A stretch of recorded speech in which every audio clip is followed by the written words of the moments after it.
Qatar has deployed more humanitarian aid for the conflict-stricken families in Sudan as fighting intensifies in the Northeast African country. Ronnel Mirabel has the rest of the details. Assalamualaikum.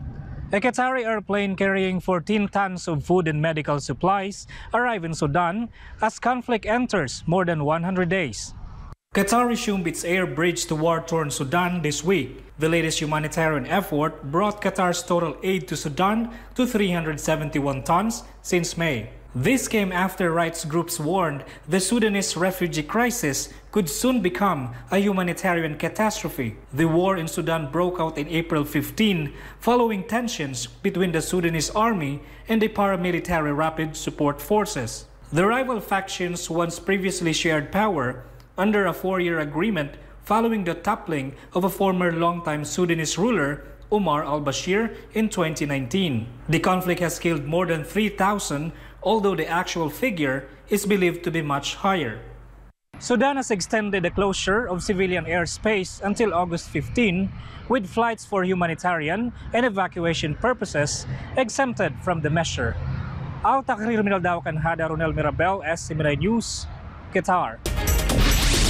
America may consider sending armed personnel to guard the Strait of Hormuz in an aim to stop Iran from seizing civilian vessels in the strategic waterways.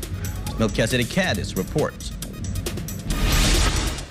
Assalamu alaikum. Tensions between Iran and the United States are bound to escalate further after American officials announced they plan to send armed personnel on commercial ships traveling through the Strait of Hormuz.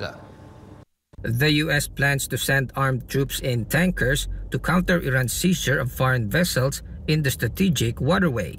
Among the latest incidents involved the seizure of tankers Nayovai and Purity over separate legal disputes regarding ownership, while the Marshall Islands flagged Advantage Suite was taken due to a collision with an Iranian ship. Without offering much details, American officials said thousands of Marines and sailors are on their way to the Persian Gulf, who are on board the amphibious assault ship USS Bataan and the USS Charter Hall. So far, the U.S. has sent A-10 Thunderbolt II warplanes, F-16 and F-35 fighters, as well as the destroyer USS Thomas Hudner and other warships to the region in response to the seizures. Meanwhile, Iran has accused the U.S. Navy of defending a fuel smuggling activity after the American personnel interfered the inspection of a vessel called Nada-2 associated with smuggling Iran's oil and gas into the waters of the Persian Gulf on the 6th of July. Fuel smuggling is rampant in Iran, resulting in the seizure of foreign vessels abusing the Islamic Republic's generous fuel subsidy scheme. Foreign vessels would buy heavily subsidized fuel within the country and smuggle it to neighboring states, where it can be sold nearer to market price, hence providing an opportunity for higher profits. Barakallahu fikum jami'an, kan hada Melchizedek Cadiz sa Akhbar SMNI. The UAE's latest nuclear reactor has provided around 25% of the world's clean electricity needs, based on a report by the World Nuclear Association. Jonathan Acobo reports. Marhaba, the Baraka nuclear power plant has played a major role in compensating the declining energy production in Europe, partly due to the ongoing war between Russia and Ukraine. The Director General of the World Nuclear Association said the turmoil in energy markets has started even before the current conflict in Ukraine has sent fossil fuel prices sky high. According to the association, nuclear energy now provides about 25% of the world's energy needs, made possible in part by the Unit 3 of the South Korean APR-1400, or Korean Next Generation Reactor, at the United Arab Emirates, UAE, Baraka nuclear plant. Located in the Al Dhafra region, Baraka is the first nuclear power plant in the Arab world, which consists of 4 pressurized water-cooled reactor units. The third nuclear reactor started operations last year and has already powered more than 80% of Abu Dhabi's clean electricity consumption in December 2022. The operation of the nuclear reactor has increased Baraka's total production of zero-carbon emission electricity to 4,200 megawatts for the UAE national grid.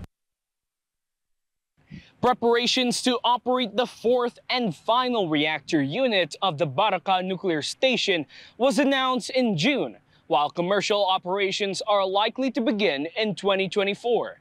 Tarjublak Almazimin Taditi at Karum Nabaikan na Jothan Kobos May News na Tensions between Israel and the Lebanese militant group Hezbollah continues to escalate on the two countries' border region. Tensions between Israel and the Lebanese militant group Hezbollah continues to escalate on the two countries' border region. Footage captured on Thursday shows the battle-scarred Ain al-Hulwa, a Palestinian refugee camp peppered with bullet holes in the aftermath of renewed clashes between rival factions despite a ceasefire agreement. The fighting on Wednesday in Ain al-Hulwa, the largest of 12 Palestinian refugee camps in Lebanon, was reportedly the most deadly since the clashes began on Sunday, although had calmed the following day. The conflict between hardline Islamist groups and the Fatah movement, backed by Palestinian President Abbas, has left at least 13 people dead, 60 wounded, and as many as 20,000 displaced near the port of city of Saida. Lebanon's Prime Minister Najib Mikati has threatened to send his army to the said refugee camp. Palestinian leaders called the conflict a heinous massacre and a terrorist assassination of national security forces who were striving to keep the camp and its residents safe. To note, more than 60,000 people are believed to live in the area, according to the United Nations Relief and Works Agency for Palestine refugees in the Near East.